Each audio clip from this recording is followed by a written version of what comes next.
Je m'appelle Annick Sarien-Perrier, je suis professeure de flûte traversière au Conservatoire de Grand-Bourg-Agglomération.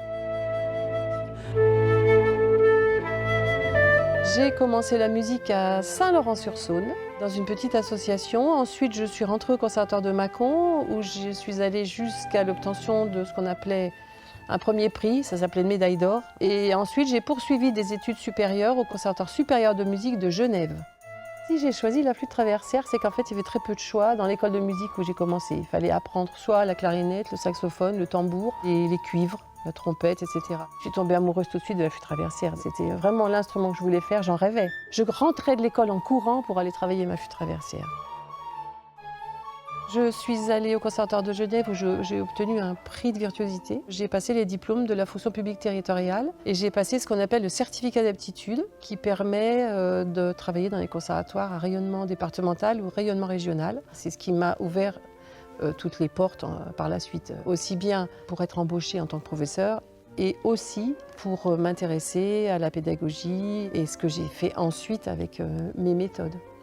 J'ai toujours rêvé d'enseigner la flûte traversière, j'ai jamais imaginé faire autre chose. Et c'était vraiment la transmission, ce côté pédagogique qui m'intéresse. Alors évidemment, j'aime beaucoup jouer, j'enregistre, donc j'ai fait 17 CD. Mais je sais que c'est dans un but pédagogique.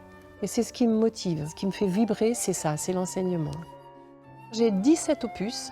17 recueils avec des méthodes. L'idée au départ, c'était de fournir aux élèves des petites écoles de musique la possibilité de jouer avec un accompagnement. On entendait dans les petites écoles de musique ces enfants qui jouaient ces partitions qui sont écrites pour, dans mon cas, flûte et piano, jouaient tout seuls. Et c'était triste. Et donc j'ai proposé à un éditeur d'enregistrer la partie, évidemment flûte et piano, mais également le piano seul, ce qu'on appellerait maintenant un playback. Le premier recueil est sorti et il s'est énormément vendu. Ça a été un succès fou dans tous les conservatoires et les écoles de musique. Et ensuite, on a fait des thèmes. Mon personnage s'appelle le petit flûté. Et chaque fois, je donne un cahier des charges aux compositeurs. Les compositeurs écrivent et je les inclus dans le recueil.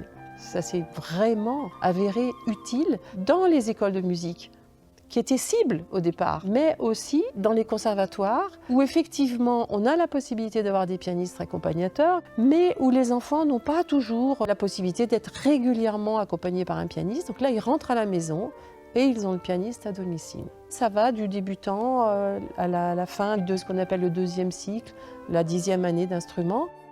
Dans l'avenir, je compte continuer à faire des masterclass parce que ma collection me permet d'être régulièrement invitée dans les classes des conservatoires. Je ressens de plus en plus cette joie de transmettre. Je rencontre les enfants, ils jouent les morceaux que j'ai enregistrés et ça j'adore. Et j'ai un autre projet, évidemment, dont je ne peux pas parler, de Petit Flûté.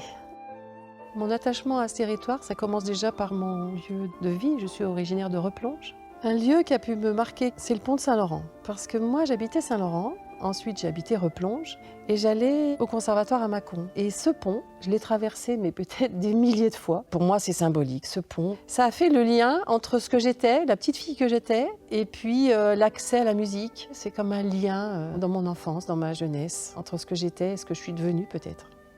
L'Académie de la Bresse, je connaissais, et d'être un jour aux côtés des Bressans de l'année, c'est pour moi une grande fierté. J'en suis vraiment très, très heureuse.